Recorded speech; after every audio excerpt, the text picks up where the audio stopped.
Sejumlah aktivis ditangkap dan jadi tersangka pasca gelombang unjuk rasa yang terjadi pada 25 hingga 31 Agustus. Publik menyoroti penangkapan aktivis agar tidak menjadi kriminalisasi.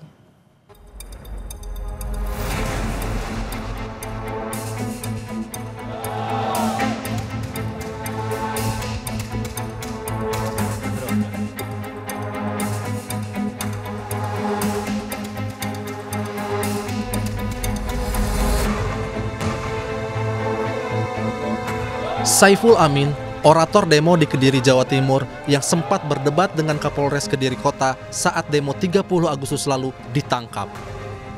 Saiful Amin ditahan di rutan Mapolres Kediri Kota setelah diduga menjadi provokator pada demo yang berujung ricuh.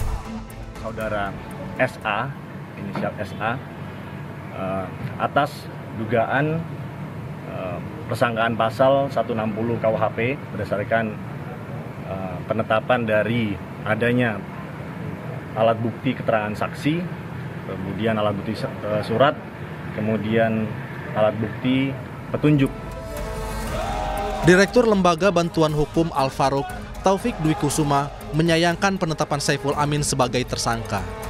Ia menyebut mantan ketua cabang PMII Kediri itu bukan provokator atau dalang kerusuhan.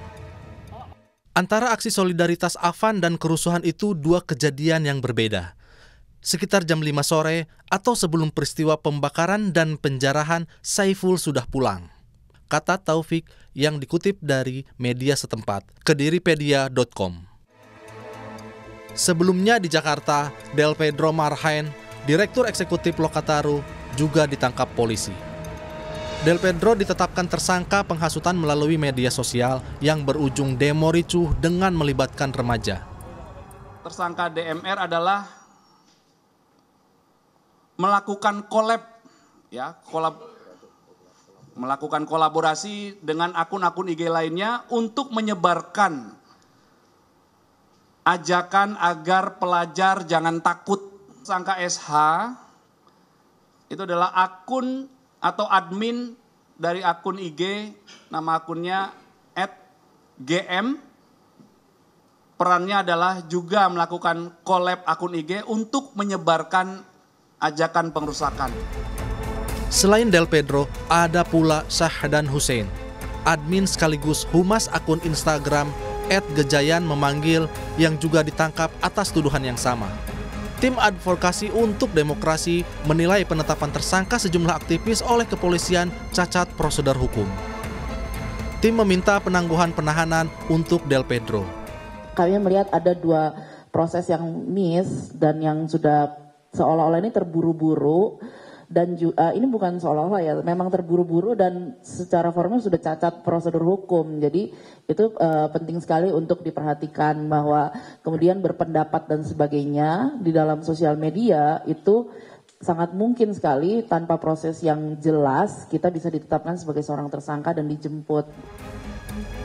Menteri Koordinator Bidang Hukum, HAM, Imigrasi dan Pemasyarakatan Yusril Iza Mahendra menegaskan penangkapan Direktur Eksekutif Lokataru Foundation Del Pedro tidak melanggar hukum.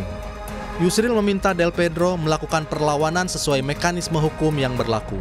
Dan saya kira setiap orang kan harus gentleman menghadapi satu proses hukum.